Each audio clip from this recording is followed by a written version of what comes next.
So good evening and welcome to the second of two Affairsier National Monument virtual scoping meetings.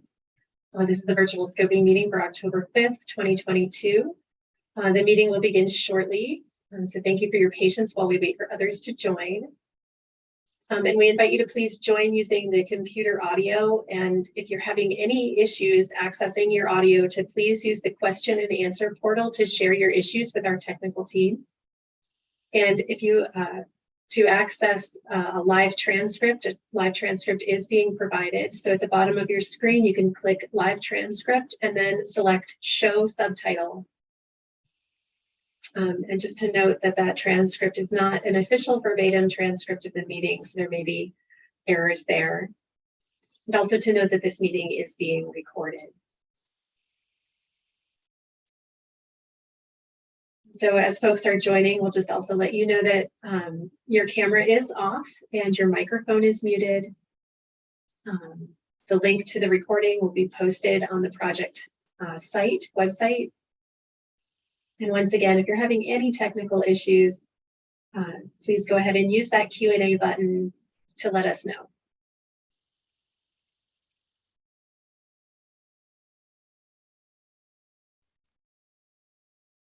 We'll begin in just a few minutes.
We'll just give it one more minute for folks to join, and I'll just remind everyone who's joined us so far to please join using your computer audio.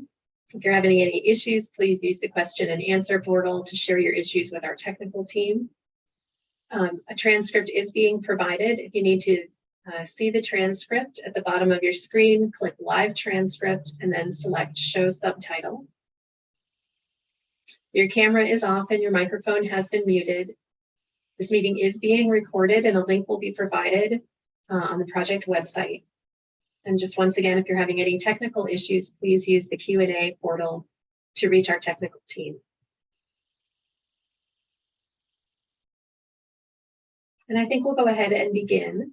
So once again, welcome to the second of two virtual scoping meetings for the Affairsier National Monument Resource Management Plan and Environmental Impact Statement. My name is Sarah Lupus, and I will be your facilitator for this evening. First, I'd like to share our meeting agenda with you. So our plan this evening is to review some logistics and participation guidelines, to introduce our panel. Then we'll hear a short presentation from BLM and USDA Forest Service. That'll be followed by a question and answer session. Then there will be some closing remarks and next steps. So microphones and videos of participants will remain off for the duration of this event. Questions will be received using the Q&A feature in Zoom.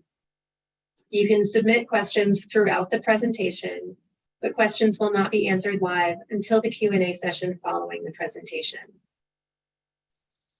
Our panel will be here until our posted adjournment time, and we'll try to answer as many questions as possible. If you're having any technical issues with your Zoom features, please use the Q&A feature to contact the technical team. And finally, this meeting is being recorded and will be posted to the ePlanning project website. We'll share that website with you later in the presentation. I would now like to invite our panelists from BLM and USDA Forest Service to turn their videos on, and we'll have some introductions. So Nicole, would you like to introduce the BLM team? Yes. I usually forget to introduce myself, so I'm going to start there. My name is Nicole Gaddis-Wyatt, and I am the BLM Canyon Country District Manager. And I'd like to introduce my team. First off, we have Jake Palma, who is the Monticello Field Office Manager / Monument Manager, and the one really running this show. Scott Whiteside is our Project Manager from State Office. We have Rachel Wooten, who you've met, is Public Affairs, and she's making this virtual meeting happen for us. Jared Lundell is actually our acting monument manager, and he's going to be taking on a lot of roles here soon. And we'll be able to answer all your questions, so call Jared. Bob James, he is our geologist. Misty Haynes is our acting AFM for recreation. Melissa Wardle will take care of wildlife for us. Don't see Melissa, there you are. Hi, Melissa. And Josh is Fields and Fire. Jed Carling is grazing. He'll pop on. And Silas will be taking care of visuals and wild rivers. That's the team, but I also wanted to just real quick say thank you, welcome. We have, looks like there's 75 folks on. I'm not sure if that includes us, but this is a good group, and we really look forward to hearing your questions. So please utilize that Q&A portal and just soak up all this information so that you can give us some really good feedback during the scoping period. Thank you for being here, and I'm going to pass it on to Ryan to introduce his team. Hey, good evening, Ryan Neal. I'm the forest supervisor here for the Manti-La Sal National Forest, and seems like I've been blazing a trail back and forth between Monticello, Utah, and Price the last 3 weeks, but I'm back here. And so I would like to introduce my team, and if they could turn their cameras on and wave when I say your names. I got Michael Engelhart, he's the district ranger, as well as the monument manager for the Forest Service portion of the monument. Autumn Ela, she is engaged with our forest plan, and looks like she's got Zach Lowe in the screen there, unless my eyes deceive me. So Zach is our recreation and special designations. That's his forte. Charmaine Thompson, I don't know if Charmaine's with us tonight. We've got Barb Smith representing wildlife and fish for the forest. Connor Eckhout representing forestry for the forest, and Daniel Lay does hydrology among many other things. So that's our team, and we look forward to the engagement today. You're going to have to pick us up with our energy. We've been going all day, and I appreciate you taking time out from your evening to be with us and ask questions. And certainly this is not your only bite at the apple. If we don't answer all your questions, we're happy to do that at another time as well. So thanks. Thank you, Ryan, and thank you, Nicole. Next, I'd like to turn it over to Lauren to introduce the Bears Ears Commission.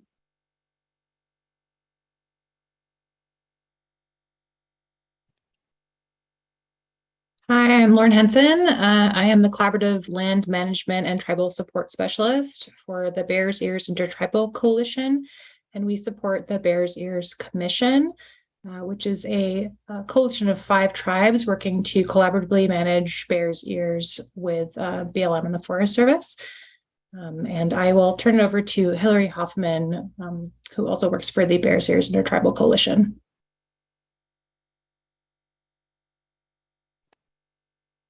Hi, everyone. It's nice to be here tonight on behalf of the Bears Ears Intertribal Coalition, which staffs and advises the Bears Ears Commission.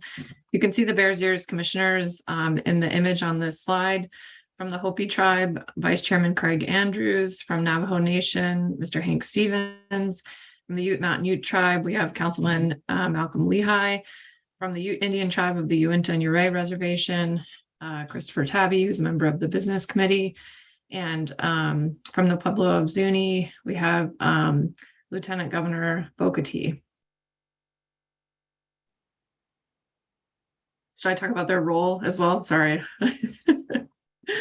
So pursuant to the presidential proclamation that President Biden signed last October, the 5 tribes that you see represented here by these commissioners were designated, and this commission was reformed to create a collaborative management framework between these 5 tribes and the federal agencies whose staff you just met.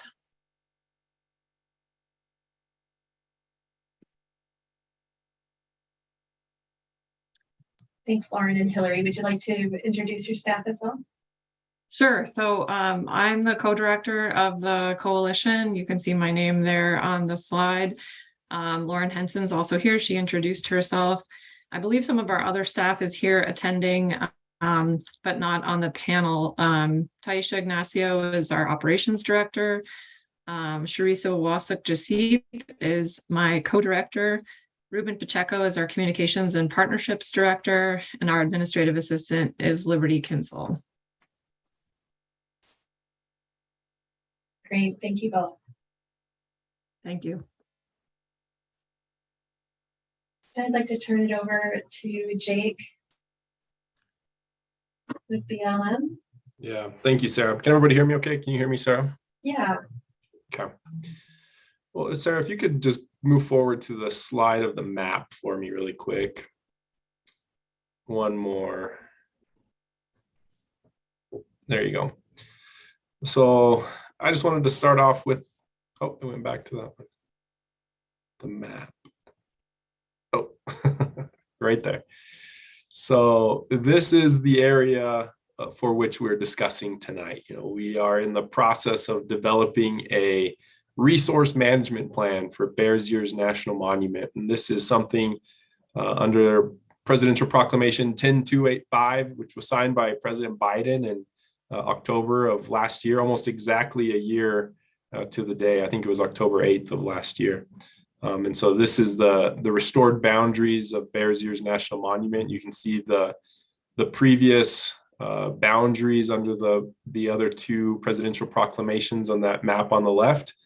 And the planning area for this resource management plan, you can see it there on the right-hand side, and that is the boundary of Bears Ears National Monument. And so, you know, how we got here, Sarah, if you go back to that first, one more slide, just go back one slide, right there. So December 2016, you know, after many years of efforts, you know, tribal nations working with the administration of President Barack Obama, the Proclamation 9558 designated Bears Ears National Monument. And it was December, the very next year, not quite a full year, Presidential Proclamation 9681 modified the boundaries of the monument and created 2 smaller units of Bears Ears National Monument, the Indian Creek unit and the Shashja unit of Bears Ears National Monument. And a management plan was developed to manage the lands within those 2 units of Bears Ears. And that was approved and signed in February of 2020, so a little over 2 years ago. And then, you know, October 8th, as I said, last year, Presidential Proclamation 10285 from President Biden restored the boundaries of Bears Ears National Monument and included an additional 11,200 about acres in that Indian Creek area that was also that was part of those 2 smaller units from Proclamation 9681. And so that's kind of an overview of how we got to where we're at today. And part of that proclamation from a year ago, which incorporated the original Proclamation 9558, was a need to establish a new management plan for Bears Ears National Monument. So sorry, I'm kind of going backwards in slides here, Sarah. Sorry for confusing you there. But if we go to this slide, there's a process to developing a resource management plan. We have regulatory requirements, and you may have seen in the Federal Register, we published a notice of intent to do this process, and that's what kicked off this 60-day scoping period is what it's called. And so today is a scoping meeting, and we're here to give some information, allow you to ask some questions so you can gather information to inform your comments as you submit them to us as we try to identify issues that need to be addressed in this management plan, and then some strategies, some alternatives on how we address those issues specifically in this plan. And so some of the framework for that is we have the presidential proclamation, which guides this management plan, which we have the framework of this plan has to protect monument objects and values, the objects and values identified in the presidential proclamation, the reason which this monument was designated. And then 2, really strong engagement with the Bears Ears Commission, which was reestablished under this proclamation, tribal nations, the public, and many other stakeholder groups. We have cooperating agencies. We work with the state and the county and cities and National Park Service and those types of entities, as well as the Monument Advisory Committee, which continues to exist, and we meet with them in public meetings. And so that is part of the framework that we have as we develop this resource management plan. In addition to that, we have existing plans on the landscape here for how we manage the lands within this region. And so that 2020 management plan for Bears Ears that was approved in 2020, those plans are still valid until we have a new management plan, as well as we have the 2008 RMP resource management plan for the Monticello field office. So those lands that were outside of that 2020 plan but are now in the monument are managed under that 2008 resource management plan. And there is a sliver of land that is in the Moab field office and is managed under the Moab resource management plan. And so that will also be part of the no action alternative, the kind of the existing management on the ground. And then there's a little less than 300,000 acres of Forest Service land within the monument, and we jointly manage that with the Forest Service. And so their 1986 land and resource management plan is the existing management plan for the forest. And then, all of this is done. In June of just this year, 2022, we signed an agreement with the Bears Ears, the tribes of the Bears Ears Commission, those 5 tribes, to work together and coordinate together in the development of this resource management plan and then management of Bears Ears National Monument in general. And so one of the early phases of this planning process was the development of what's called an analysis of the management situation, looking at the current trends and the forecasts of the resources on the ground. And there's also a section in there with some alternative concepts. And so those documents are live on our e-planning website. So everybody has the opportunity to review those and inform yourselves on as you submit comments for this scoping period of the resource management plan.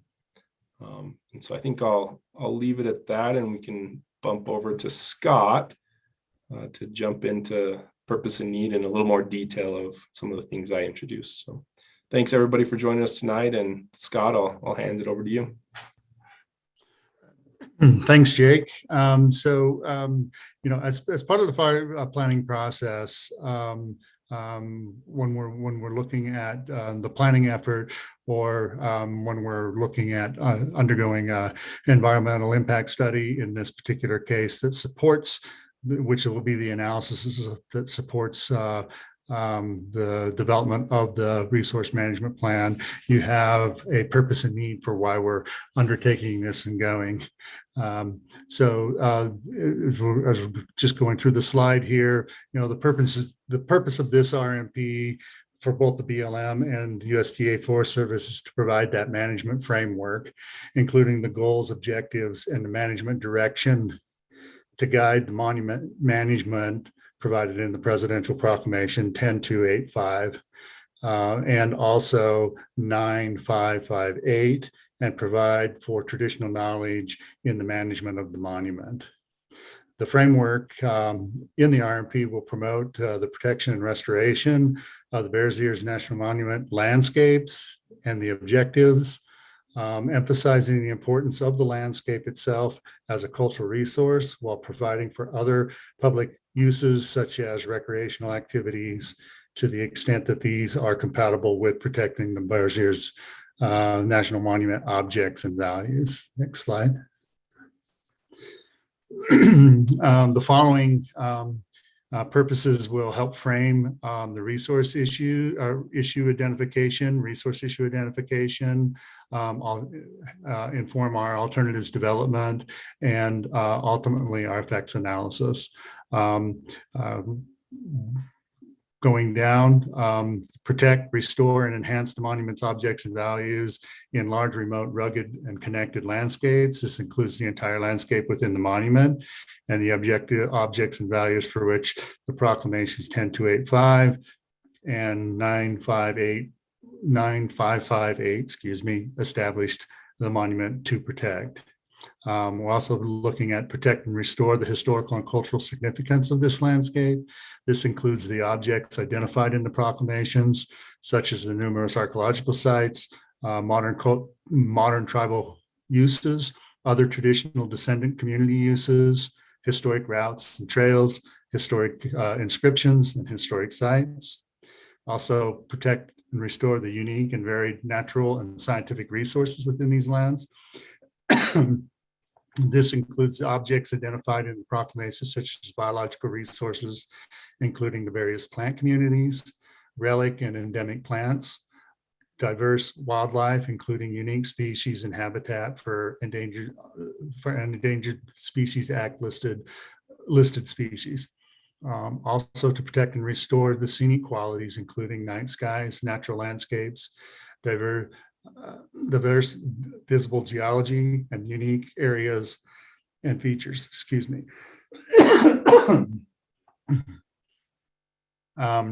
Also to protect and restore important paleontological resources that are on the monument, and ensure that the management of these lands will incorporate the traditional historical knowledge related to the use and the significance of the landscape. Next slide.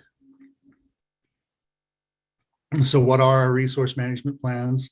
The resource management plans help guide management actions on the public lands within the planning area. And the Federal Land Management Policy Act, FLPMA, requires BLM to develop and maintain and revise resource management plans.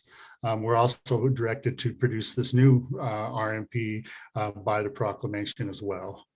Some of our guiding documents to help us in our planning process is the BLM Land Use Planning Handbook, H1601-1.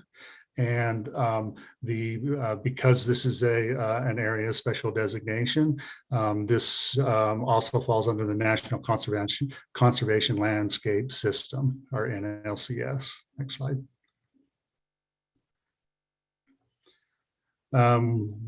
Again, why are we doing a new RMP? To begin with, it was directed in the proclamation to produce a new resource management plan to cover all of the lands that fall within the monument boundaries, to establish management goals, objectives, and management directions that ensure the conformance with the proclamation 10285 and guide future management actions. It's also, we want to respond to new issues, laws, regulations, or policies, or changes in circumstances that may have occurred over time. provide analysis to support the BLM and the USA Forest Service in identifying what allowable uses and sustainable uses within the monument. Establish a balance between resource use and resource protection, and provide the foundation of project level decisions. All decisions or project level activities that would occur in the monument need to conform with the or be allowable under the resource management plan. And finally, provide the basis for legally defensible project level decisions. Again, going back to the resource management plan, they have to be anchored within the plan. Some of the preliminary planning concerns, and these are also these are just some of the highlights, if you will, that we're pulling out here. The analysis of the management situation cover these more in depth, but some of the preliminary planning concerns that have been identified are cultural resources and Native American religious and cultural concerns, landscape characteristics, hydrology, which includes groundwater, surface water, wetlands, riparian areas, floodplains, and water quality, wildfire and fuels, forestry and woodland products, wildlife and fisheries, paleontological and geological resources, recreation use and visitor services. Next slide. Just a little bit about the process. So as Jake mentioned earlier, the notice of intent initiated the planning process and started our public scoping period. And we're now about halfway through our public scoping period, that 30-day or 60-day scoping period. We have about 30 days left or so. The scoping period will continue until the end of October 31st. From there, we will develop a range of alternatives based on input from you, the public, in terms of resource issues that we've identified, issues of concern, or that we need to look at from our cooperating agencies, internally from the agencies. And we'll use the information to help us develop that range of alternatives that we'll then analyze in the EIS. That'll all culminate into a draft resource management plan and draft EIS that will then go out to the public for a 90-day comment period. And then from there, we will then look at comments that come in on the draft EIS and consider what changes we need to make to our draft RMP and draft EIS to produce a proposed RMP and final EIS. That final EIS will go out for a 30-day protest period on the plan itself, and a 60-day governor consistency review. And that 60-day and 30-day run concurrently. And then at the end of that period, we will then, the state director for the BLM and the regional director for the Forest Service will sign a record of decision. Next slide.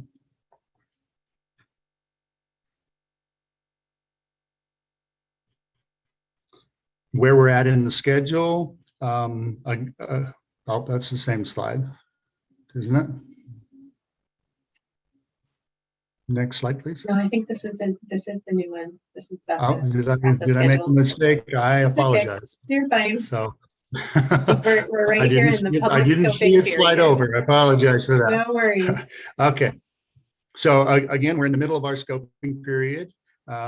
You see that the NOI was issued in August, and we're looking at having the draft EIS out in the spring of 2023 with a proposed RMP early in 2024, followed by the record of decision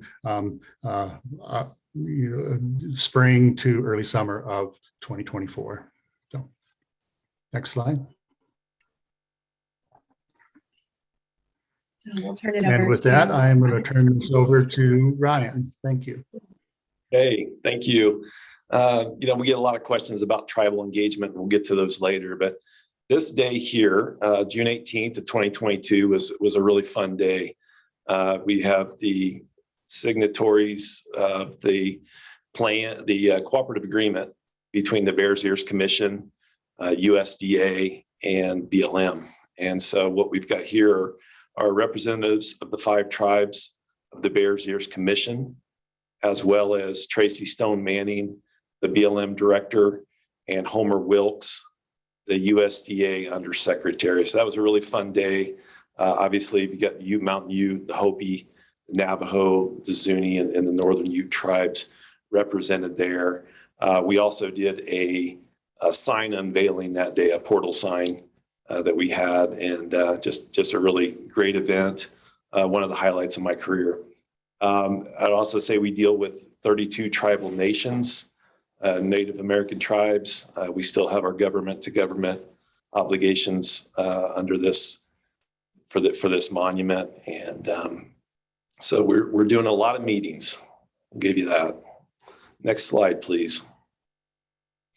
We also have stakeholders, certainly our elected officials from our 2 senators in Utah, as well as our U.S. representatives. We have state and county stakeholders as well. We just had a meeting today with cooperating agencies, and we had representatives from many of these. That includes Utah's Public Lands Policy Coordination Office, or PLPCO, School and Institutional Trust Lands Administration, also known as SITLA, Utah State Historic Preservation Office, San Juan County, Grand County, the City of Blanding, cities of Bluff and Monticello. We do have a monument advisory committee that Jake mentioned earlier, and we still have meetings. I think the next meeting we have with that MAC group is in December. That'll be in the Federal Register notice. We also are working with federal agencies, National Park Service, U.S. Fish and Wildlife, Army Corps of Engineers, the U.S. Bureau of Reclamation, and the U.S. Department of Energy.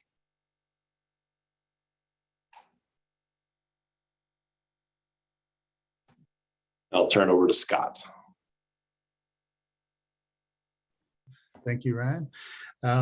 This is just upcoming scoping meetings. So you can see here what our past meetings were and our meeting today.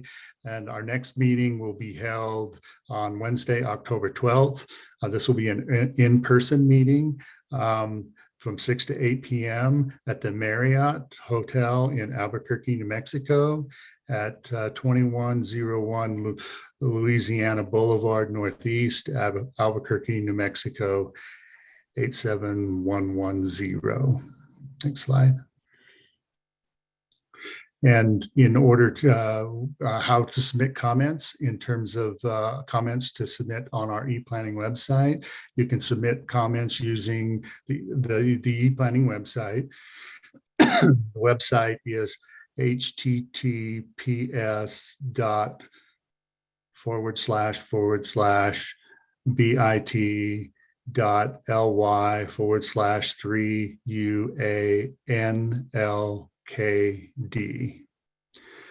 Or you can send comments via regular mail to the Bureau of Land Management, Bears Ears National Monument, P.O. Box 7, Monticello, Utah 84535. Any questions, accommodations, requests, please email BLM_Utah_MT_comments@blm.gov. This email is not for comment submittal, but just for questions or accommodation requests. And again, comments must be received by October 31st, which is the end of our scoping period. Next slide. So in terms of what the BLM and USDA Forest Service are looking for. So in terms of substantive comments, We're looking for raise issues that the BLM U.S. Forest Service has not yet identified. And again, I would point you to the analysis of the management situation that outlines some of those preliminary issues that we've identified. We're also looking to provide information that will help us aid in the development of those alternatives. And provide information to consider for the impact for impacts of the alternatives. Things that are not substantive are just an opinion or comments in favor or against an action without reason.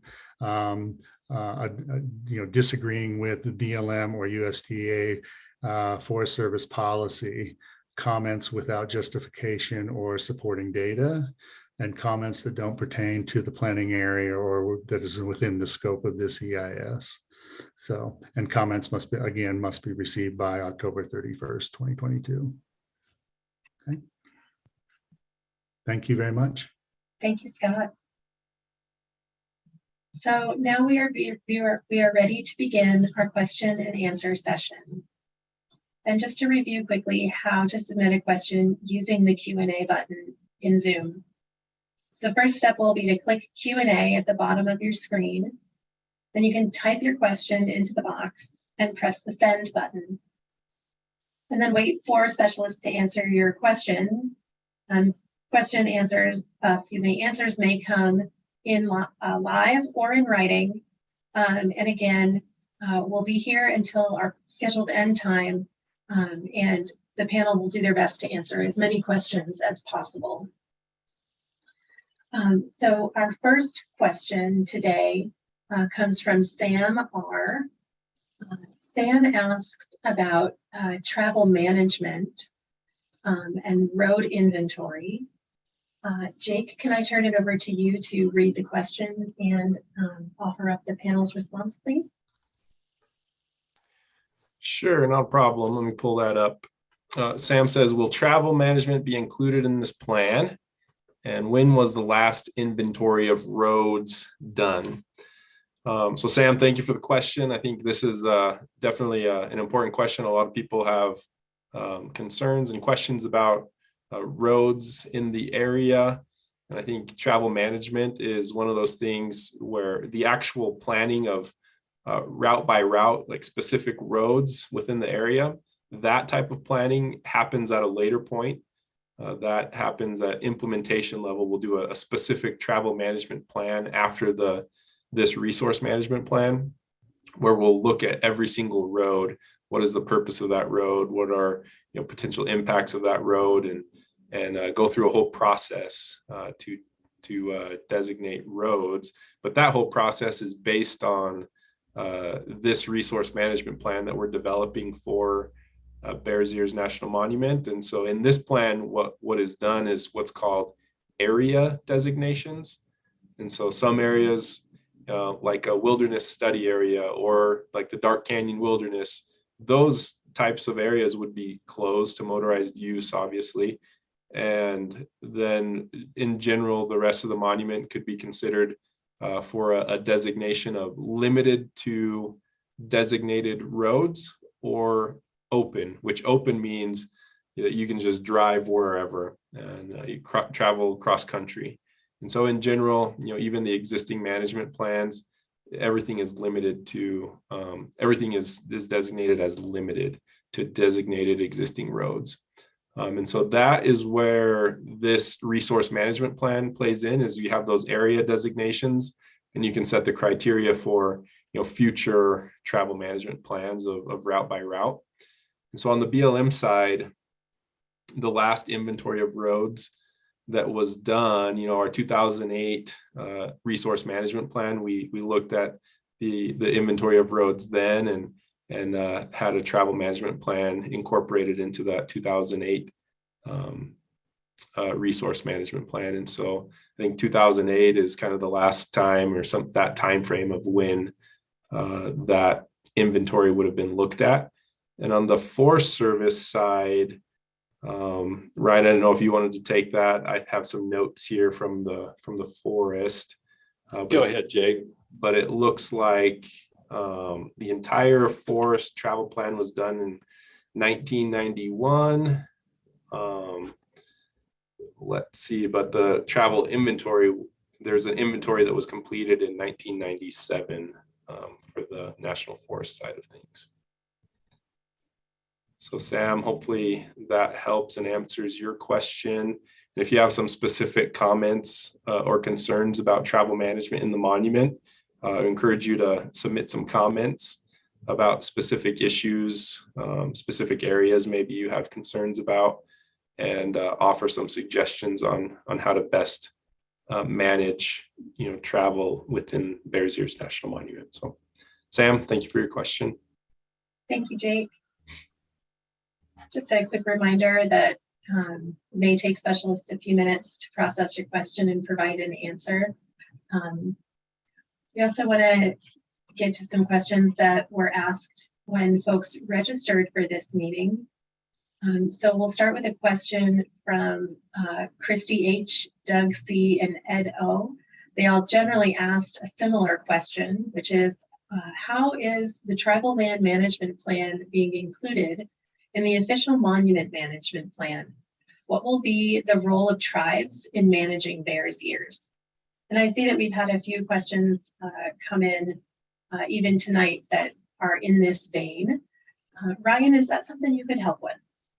Yeah, I'd like to try. Thanks for the question. That's a really good one. I will say that the Bears Ears Intertribal Coalition plan is really foundational to our resource management planning process. The presidential proclamations are very clear on this, that the new resource management plan should be developed with the Bears Ears Commission and integrate their tribal knowledge and special expertise. And so while we're doing that, we're actually planning, sitting at the planning table with the Bears Ears Commission and the subcommittee. It's really just a different approach than we've taken in the past as federal agencies, and it's really refreshing to get those perspectives. And so we get those in written form in the plan. We get some things from verbally through our dialogues, and that's really been a good working relationship. We are in a pretty tight time frame for planning due to CEQ regulations. We have to complete this plan within 2 years, and so there's a lot of virtual meetings, but there's a lot of in-person meetings as well, and a lot of great discussions. That the tribes have a special standing from this proclamation, and they also have the government-to-government relationship as well. Thanks, Ryan. So another question that came in when folks were registering for today's event is a question from Mary M. Mary asks, how much of public lands is being turned over? Ryan, is that something you could help us with? Yeah, that's a great question. I guess the short answer is none of it. There's nothing that's going to leave the federal domain as far as management. I'm not sure if that was the intent of Mary's question. There's nothing going to being privatized and nothing lost that way. I have a little more on that answer.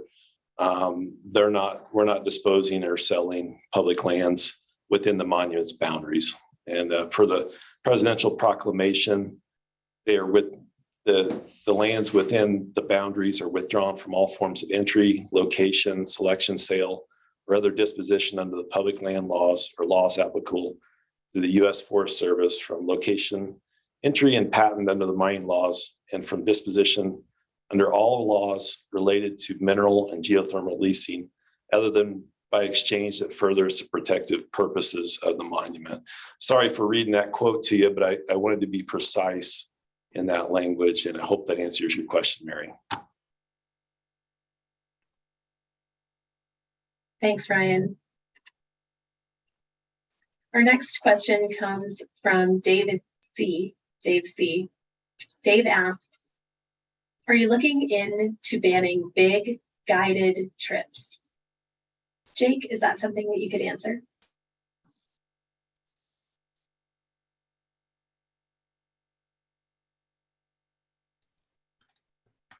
Sorry, I was adjusting my screens here and I couldn't find the mute button there. No worries. Um, Yeah, so yeah, the well- question again is about big guided trips. Would those be banned? Yeah, well, Dave, thank you for the question. I think, a question like this, I think I'll bring it back to the purpose and need that Scott talked about earlier in the presentation of why are we doing this resource management plan for Bears Ears National Monument?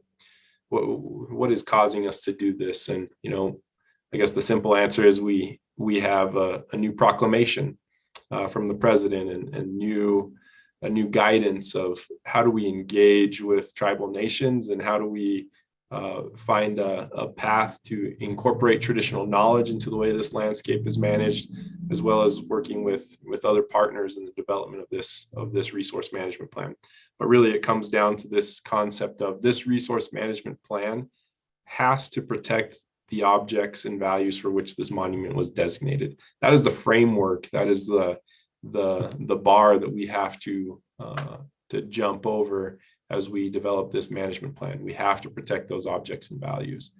And so I think with that said, Dave, if you see large guided trips in the monument as an issue that needs to be addressed in this resource management plan, I encourage you to share that in your comments that you submit to us formally, and some details on why do you see that as an issue, and how can we, maybe include some management strategies in this management plan to better manage guided trips in this landscape. And so to give you just a little bit more background, Dave, on guided trips, in the resource management plan, we can definitely make decisions about guided trips, but to give you some more info there, currently under our existing plans, we already have group size restrictions throughout the monument for both guided trips and self-led trips. So there's group size restrictions currently within the monument, depending on which location you're at within the monument.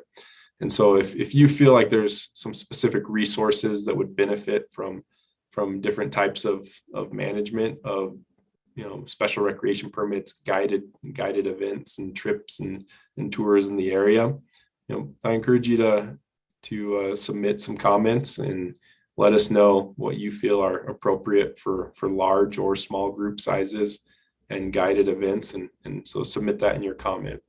But hopefully a little bit of that background is helpful to know of, there's current management on the ground of limiting group sizes, and we manage a lot of these things under a permit. So special recreation permits are one of the tools that we have to be able to ensure that groups of people are adhering to certain stipulations and visiting this landscape respectfully and knowledgeably as they come into a sensitive cultural landscape. So Dave, hopefully that's helpful. Thanks for the question. Thanks, Jake. And another of our questions that came in with the registration came from Sam R. And Sam asks, are there any areas in Bears Ears being considered for wilderness designation or wilderness study areas? Jake? Yeah, well, Sam, good question. I think, the simple answer there is, only Congress has the legal authority to designate wilderness. So we as federal land managers here on the landscape, we cannot in this plan designate wilderness. Only Congress has that authority to do that. And additionally, under current policy, it's also beyond the BLM's ability to identify new wilderness study areas. And the existing wilderness and wilderness study areas would remain unchanged in this planning process. So I think, as it relates to wilderness and WSA's wilderness study areas, that's kind of the short answer there.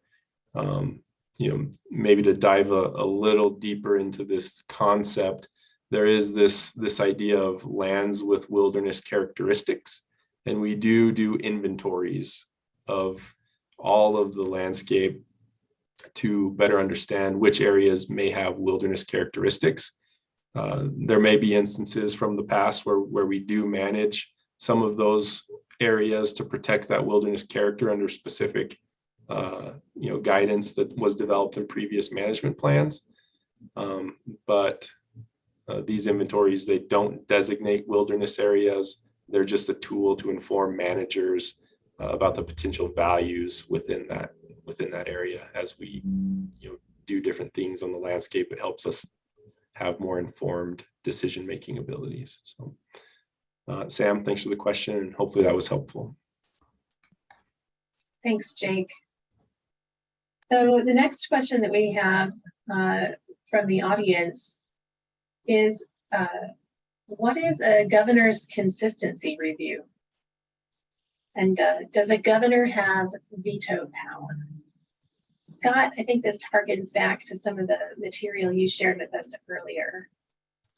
Yeah, thank you for the question. And in terms of what the governor's consistency review is the state of Utah, or the governor's office, usually through PLIPCO, will take a look at the proposed plan that we have at the end of the process to see how it is consistent with Utah management plans. Or management actions, planning processes that the state of Utah has. For example, it could be related to how they're managing wildlife. So under that example, we as the land management agencies are managing habitat, but we're not necessarily in control of populations of, say, big game species, if you will. That's within the jurisdiction of the state of Utah.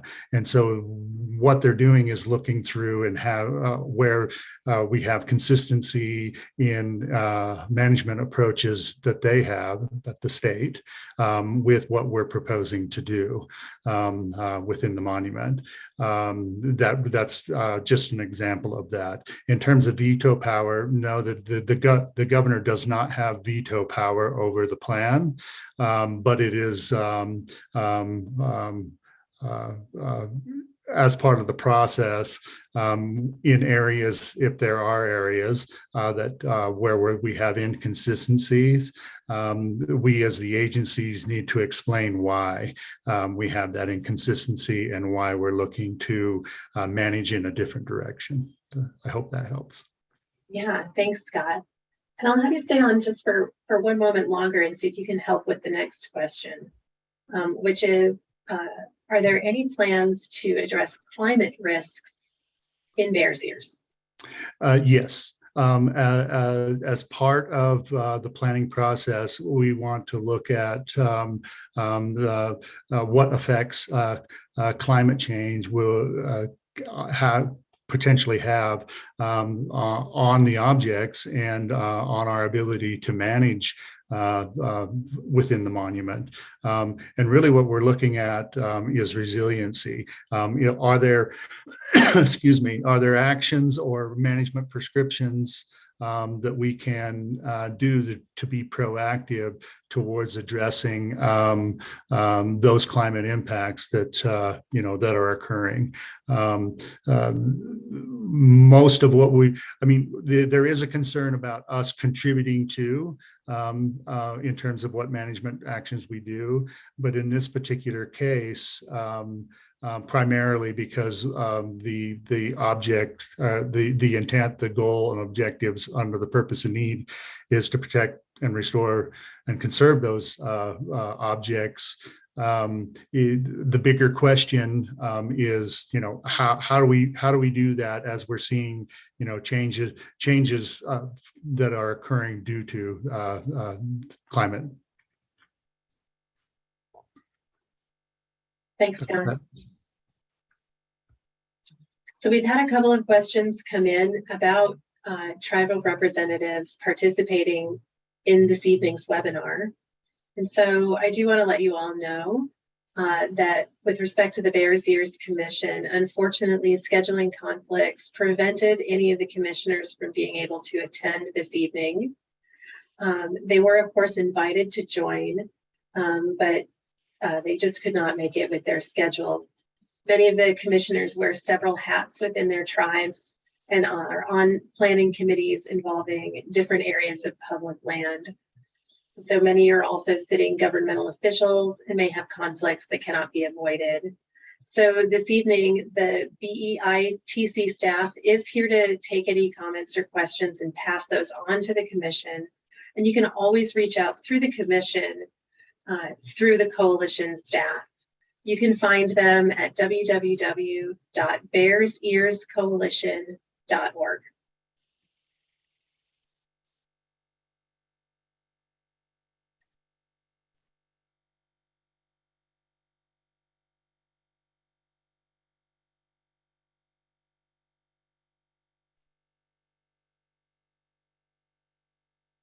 So my next question, Scott, I'm going to see if you can help us with again.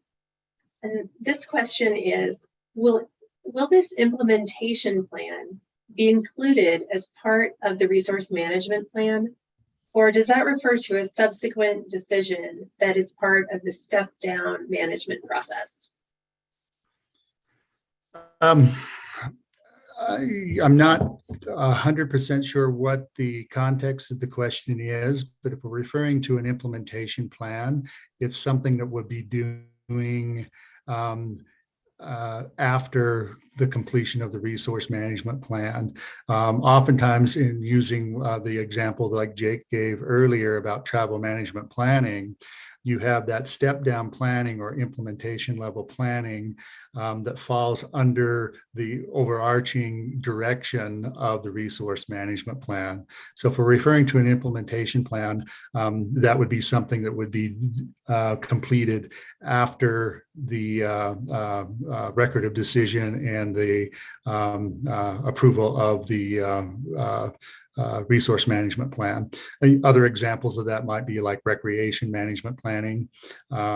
Also, fire management planning is another example to where these are step down plans to guide and direct implementation level activity.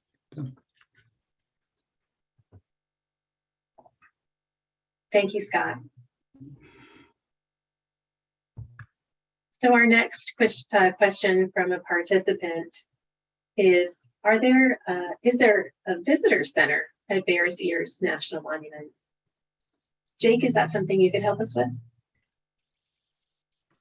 Sure. Yeah. Thanks for the question. I think visitor centers are a really helpful tool to educate visitors to Bears Ears National Monument and help them understand the sensitivities of this landscape, the importance of this landscape.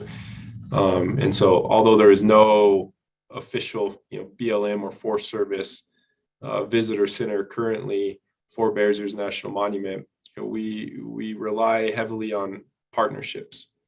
We work closely with many of the partners in the region, and we can improve on this as well in getting education out to the visitors that come to the Bears Ears landscape. So there is a visitor center in Monticello. There's a visitor center in Blanding. You have Edge of the Cedars and other locations that provide information to the public. We have our own office here in Monticello. We have the Cane Gulch Ranger Station and Sand Island Ranger Station, and so these are all locations where people can stop and get information. And we work together to try to share a common message of visiting respectfully here in this area and appropriate locations to visit and to help guide visitors based on their skill set and capabilities, and help provide an understanding of not only the sensitivities of the landscape, but the lack of resources out there, water and cell service and those types of things. And so I think although there's no BLM Forest Service visitor center, we're finding creative ways to get education to the public, including even using a digital world where we're creating virtual tours of different areas within the landscape to help educate visitors with that respectful visitation messaging. So thanks for the question, and I think that's it for that one. Thanks. Thanks, Jake. So another question that's come in from a participant this evening is, how do you address the reality that one of the guiding documents may be in the form of tribal oral traditions or sacred confidential practices?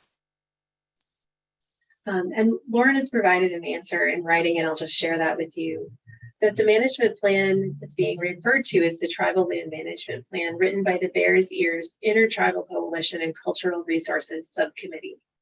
This plan was intended to be a public document, so intentionally does not contain confidential information, and was approved by the respective tribal councils of the 5 commission tribes. The tribal LMP is available to the public at the Bears Ears Coalition website, which I gave earlier. It's www.bearsearscoalition.org. So the next question we have comes from a participant who asks, how will the monument be protected from intrusions by ATVs, dune buggies, and the like? Jake, is that something you could help us with? Yeah, we kind of addressed that earlier. I think it was maybe the first question. We talked about area designations for travel management, as well as, you know, step down implementation, travel management planning that will happen in the future. But I think, you know, also there's things that we can do in the meantime and are doing.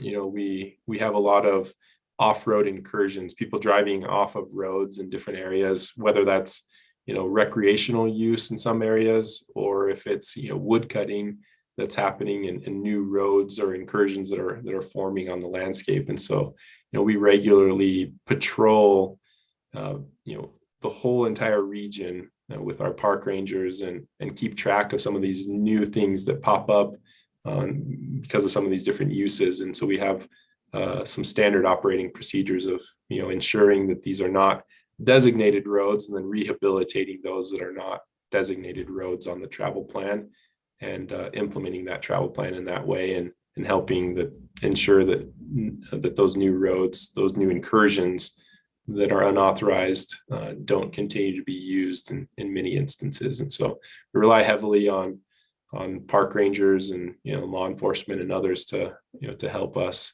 identify those areas and to rehabilitate many of those areas.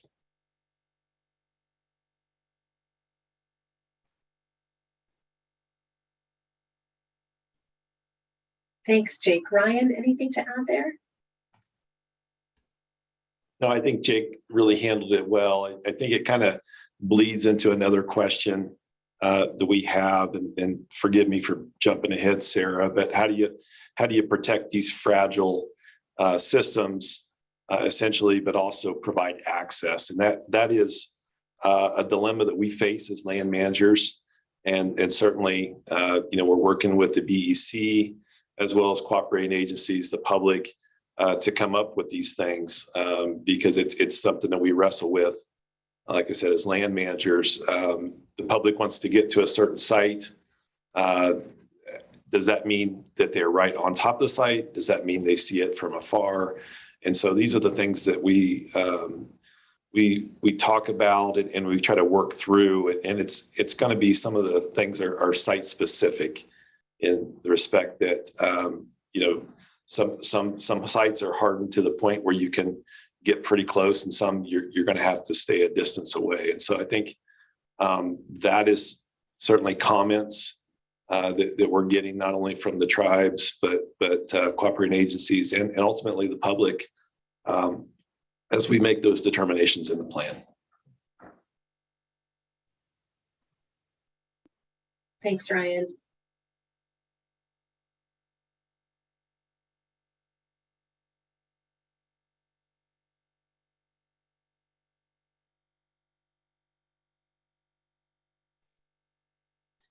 So the next question I have, I think is going to be for Scott. Scott, could you talk about the role of tribes? We have a question about if their input is the equivalent to cooperative agencies. In terms of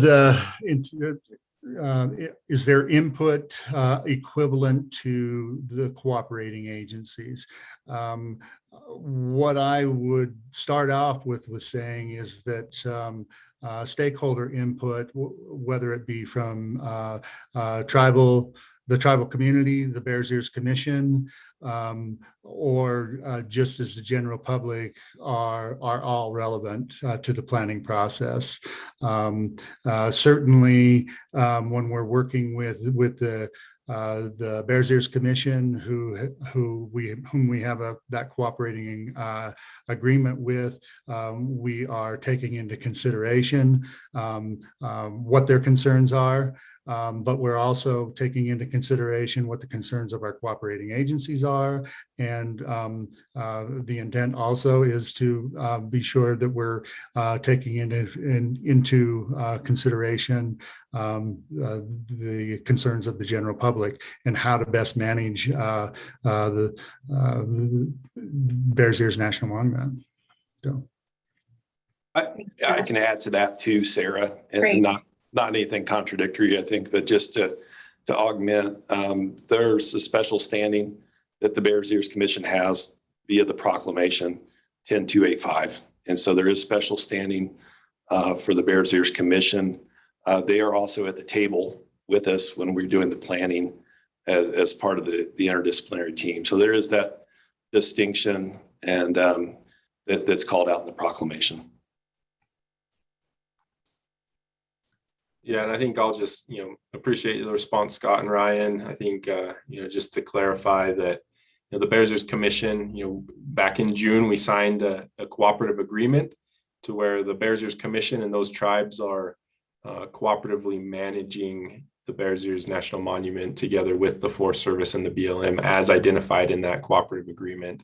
And so, it goes beyond just a stakeholder interest in this monument. It's a cooperative management together as identified in that cooperative agreement and the presidential proclamation. So thanks, Scott. Thanks, Ryan.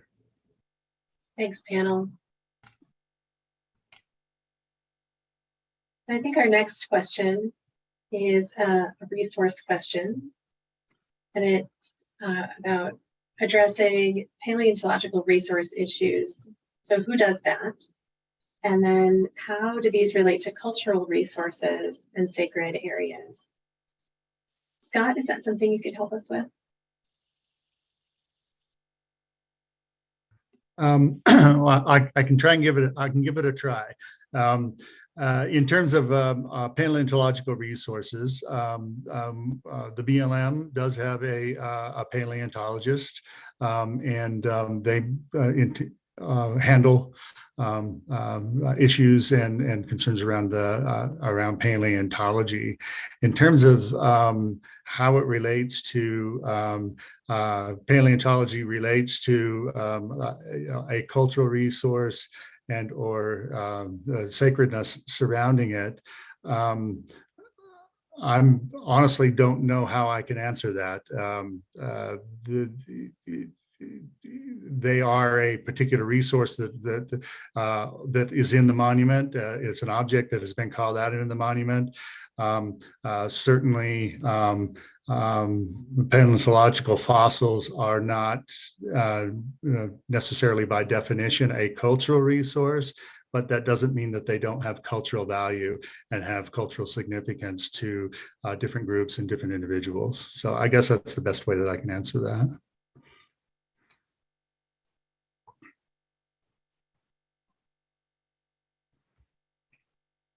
All right, thanks, Scott.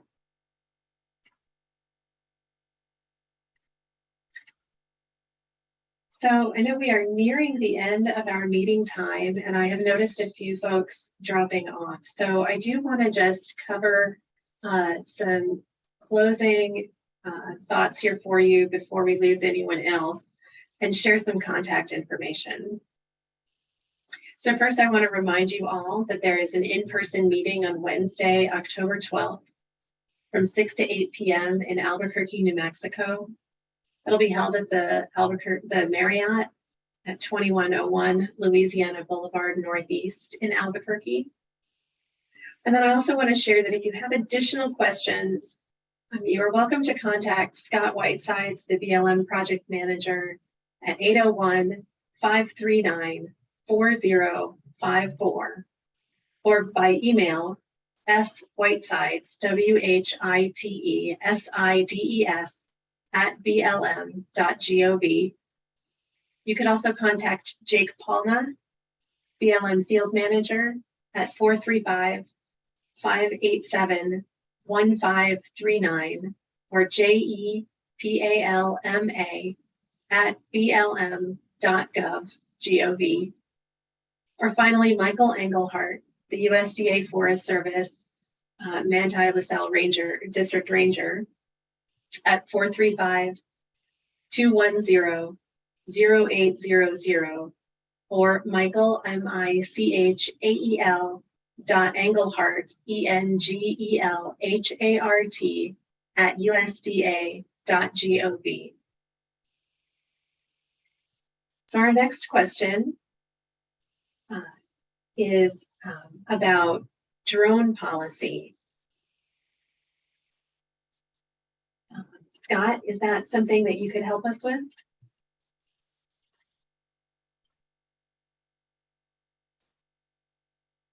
Can you repeat what the question is? Yeah, let me see if I can find it here in our list. I think the question is just, what will the policy be related to drones? That's a great question. In terms of what the policy will be, we don't know yet. So what I would say is I would certainly want your input on what would be the appropriateness of having drones within the monument in terms of how they would be used or not used. Some of it comes into what authority we have, and that will fall under some of our travel management planning as well. In terms of overflight, or when they're in the air, just like aircraft, we don't have jurisdiction over that, but we do have jurisdiction over landing and takeoff within the monument. And so that would be considered, we would want to consider within the alternatives, how best to manage that. Should we allow it? Should we not allow it? Should we allow it in some areas, other areas? Should it be under permit? There's options that we can look at and analyze to see about the appropriateness of that type of use within the monument. Great, thanks, Scott. So our next question is about visitation to the monument.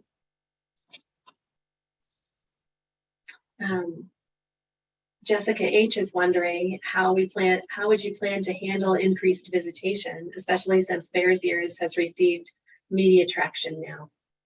Jake, is that something you could help us with?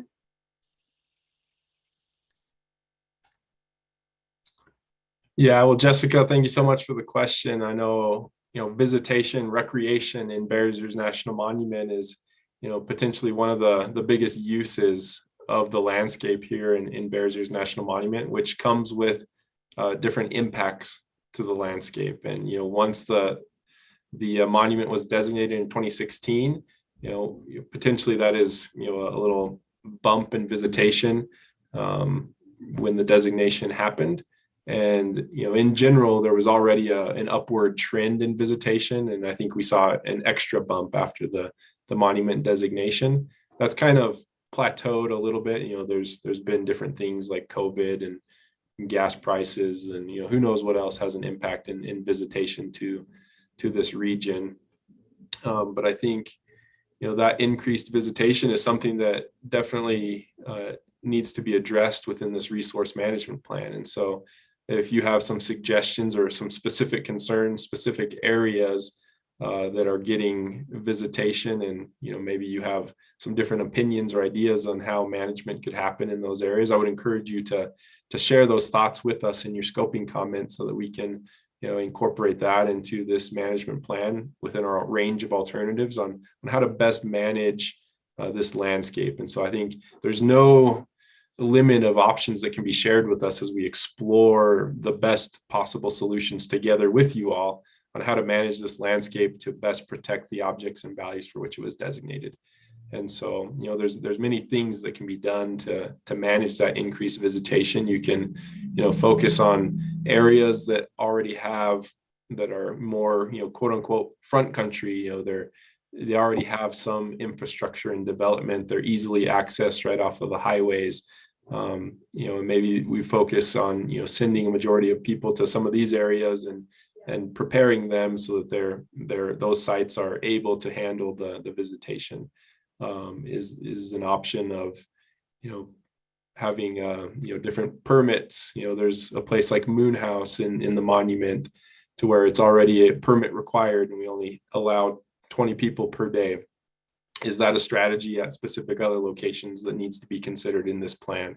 So I think there's a whole range of options, and if you have some creative thinking on this, how is it that we can incorporate some of this into this management plan and consider the impacts of recreation in a sensitive cultural landscape, and how can we manage that resource, the recreation that's occurring, to also protect the monument objects and values. And so looking forward to hearing some of the thoughts and ideas that many of you may have, and some specific issues you may identify for us related to increased visitation and better management strategies to address that. So thank you for the question, and looking forward to learning and managing together with you all. Thank you, Jake. We had a related question about recreation in the monument.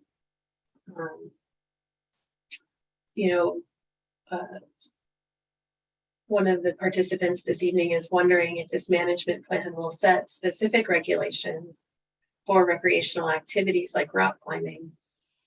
And other folks have asked about things like OHV use. And so if so, what aspects of those activities would the BLM be interested in managing? And I think we could extend that to the Forest Service as well. So Jake, and then Ryan, perhaps you could address that question. I'm looking through the list of questions here, Sarah. Which one was it? It's the question about, will the management plan set specific regulations for recreational activities like rock climbing? And if so, what aspects of those activities would the BLM be interested in managing? Okay. Yeah, I found it. Thank you, Sarah. Yeah. Yeah, great question. I think, a place like the Indian Creek area of Bears Ears National Monument on the northern side, that is actually our highest visited area within the entire Monticello Field Office and Bears Ears National Monument. And the primary use is rock climbing in that area. And so I think this management plan can look at the uses within areas like that and make some determinations on how to best manage the use that's happening there in an effort to protect objects and values based on the presidential proclamation. And, all of this is done in coordination with the Bears Ears Commission and our responsibilities in consultation with tribal nations. And so the incorporation of that traditional knowledge and their expertise and how these lands could be better managed would be incorporated into that, the management of those recreational uses throughout the monument, in areas like Indian Creek, where there's rock climbing or a lot of hiking and backpacking in the Cedar Mesa area, and increase in uses like bike packing in different areas. And so I think many of the decisions in this management plan will be developed with traditional knowledge and their expertise. And I think that's part of the reason of this scoping period, is to learn if there are specific issues that you may see, if it was rock climbing, if there was some issues that you see, or management strategies that you would like to see within different regions of the monument. Please share those with us so that we can consider that in the development of this management plan. And so I think on the BLM side, I'll leave it at that. And Ryan, I saw you pop on, so I'll let you take a stab there. You always take the good stuff, Jake. I'll add, I think some of this, we can't predict the future. And so, who would have known 10 years ago, we'd have all these Sprinter vans coming and doing dispersed rec. Some of the uses with the OHVs and things that we see on other public land. So there is going to be an element of adaptive management or whatever you want to call it, based on what we're seeing on the ground. And that's where the public can really help, is to maybe identify these areas where they should be open and accessed easily, front country areas. Maybe there's a parking lot, just to minimize resource damage. And then there's going to be these back country areas that are a more remote experience and offer solitude. And so I think that, we get the full spectrum of comments about access, some that don't want any access and some that want unfettered access. And so I think that, certainly as we go through this with the Bears Ears Commission, as we go through it with cooperating agencies, the Monument Advisory Committee, the public, we're going to get the full spectrum of thoughts and comments here. So the more specific, the better, as far as what you're providing for a particular area. It's really, neat when people can dial in and say, you should do this in Shea Canyon versus, a blanket statement over the whole monument that is not as valuable. It's not a substantive comment that you would provide. So that's my spiel.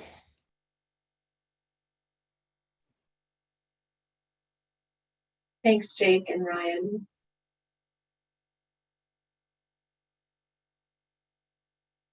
So another question, another question that has come in is about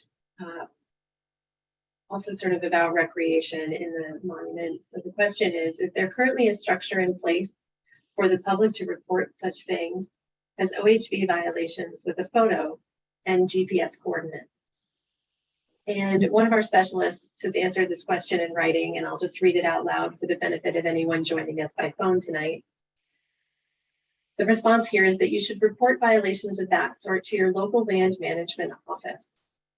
Photos are helpful, but please keep in mind that your safety is a top concern.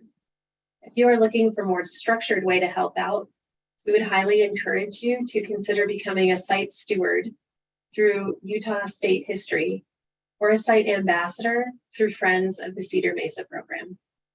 So thanks for that question. Yeah, Sarah, if I could add to that. Sure. We do have rangers that go out on Bears Ears, and a lot of those are seasonal, but we also have full-time law enforcement officers. But over 1.36 million acres, it's really helpful when people report these things, especially if it's a habitual thing. If somebody's dumping trash or something, it leads to others doing that too. So the earlier the better, but like was stated, please protect yourself and don't put yourself in harm's way. Yeah. Thanks, Ryan. And so I think I'll just add a little bit there. I think we really appreciate feedback from the public. A lot of times it's really helpful for us to be made aware of some of those things. I think in some instances, the public may not be aware that some of these are, really some, if there's, some vandalism or something that's happened, even, some of it's really old and it's in really sensitive locations that it's kind of hard to remove in some instances. And there's been some cases where the public tries to remove if it's graffiti, they try to remove it themselves. And oftentimes that's even more problematic because you're doing more damage to these rock writings and other things. And so, we just encourage you to not take things in your own hands and to, notify the land manager so that we can, hire professionals to come in and do some of these things and take care of it appropriately. And, understand that, some of these things, we patrol and inventory and monitor and respond to different reports all the time. And, a lot of times we're aware of many of these things. There's just a process to go through to be able to appropriately deal with it all. So I just wanted to throw that in there, but thanks, Sarah. Thanks. So I think we have time for a couple more questions. So the first one I'm going to put out there is, how will Bears Ears National Monument be protected from new and current oil and gas leasing and mineral extraction. Jake, is that something you feel comfortable taking on? Sure. I mean, with the designation of the monument, within the boundaries of Bears Ears National Monument, the lands have been withdrawn from mineral entry, and so those things aren't necessarily going to happen. What is carried forward is we, the federal agencies, have to respect valid existing rights, and so if there are some mining claims within the monument boundaries, we have to go through a certain process to be able to allow those things to happen, and we would go through a process to ensure that as best as possible we are taking care of the objects and values that exist in that area. But in general, the monument is withdrawn from minerals, and so those things generally will not happen within the monument boundaries. Great. Thanks, Jake.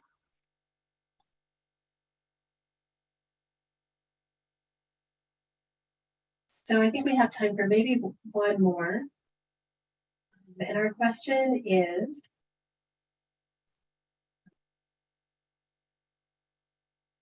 how are tribes involved in all of this decision making? Jake?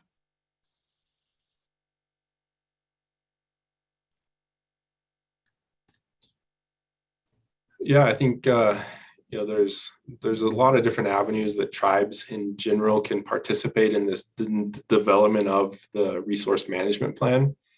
The presidential proclamation identifies 5 specific tribes that make up the Bears Ears Commission.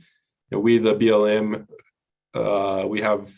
we consult with 32 tribal nations in total, and so 5 make up the Bears Ears Commission, but there's another 27 that we consult with, and so we've invited all 32 tribes to participate in this process in various forms. They can be cooperating agencies, they can be consulting parties under NHPA. We can have government to government consultation efforts outside of all of those processes and engage with tribal nations, and then also the Bears Ears Commission of 5 tribes that are represented there, that have a cooperative agreement with us to participate at the table in the development of this management plan, as well as day-to-day management of the monument itself. And so I think in a nutshell, that's kind of the framework of engaging and working with tribal nations and the Bears Ears Commission. I don't know if Hillary or Ryan have more to add to that. Yeah, Ryan, I'll offer you the floor next. Yeah, no, it's a really kind of a first of its kind in my thinking of this cooperative agreement we have with the Bears Ears Commission and BLM. It's been a very interactive,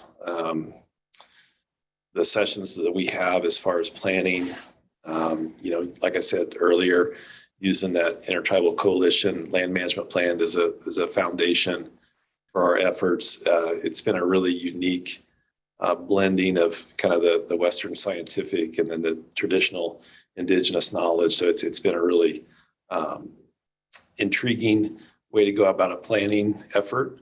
And hopefully the product is satisfactory, not only to the tribes of the VEC, but the other government to government relationships we have with tribal nations and the public at large. Thanks. Hillary, anything to add? No, I would just second what Jake and Ryan mentioned. And I would also say that because this is the first of its kind, it's a learning process for both sides, but that so far the building of these relationships has gone really well. And from the commission side, the commission and the respective tribes and tribal governments are committed to this process. They're committed to collaborative management in the Bears Ears, and they're you can see that reflected in who they've selected as their commissioners, and also in the tribal governmental approval of the land management plan that was referenced earlier. So It's been a learning process on both sides, but it's been a process that started off on a really good foot, and I expect it to continue that way.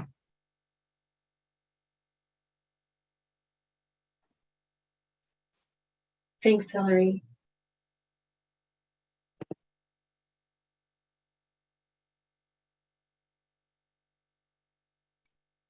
So I think we have about 1 minute left in our time together this evening. So I just want to reiterate, especially for anyone joining us by phone, that if you have additional questions, we weren't able to get to your question tonight, we invite you to please contact Scott Whitesides, Jake Palma, or Michael Engelhardt. Scott can be reached at 801-539-4054, or S Whitesides, WHITESIDES, at blm.gov. Jake can be reached at 435-587-1539, or JEPALMA at blm.gov. And Michael Engelhardt with Forest Service can be reached at 435-210-0800, or Michael, MICHAEL .Engelhardt, ENGELHART, at USDA.gov. And finally, you can find a link to this presentation and other relevant information on the project's e-planning website, which is https://bit.ly/3UANLKD. Thank you all again for joining us this evening for this virtual scoping meeting for the Bears Ears National Monument Management Plan. We appreciate you being here. And so at this time, I'll invite our panelists to turn their cameras back on and just say goodbye. Thank you all for joining us tonight. Yeah, Sarah, I was just going to mention one last thing. I know, unfortunately, we weren't able to get to all of the questions there in the question and answer. And so please submit your comments on e-planning. And if you have questions about how to submit comments, reach out, and happy to provide some answers there. But, really look forward to hearing from you all and getting your feedback as we develop this resource management plan together. So thanks everybody for joining us tonight. Thanks everyone. Good night.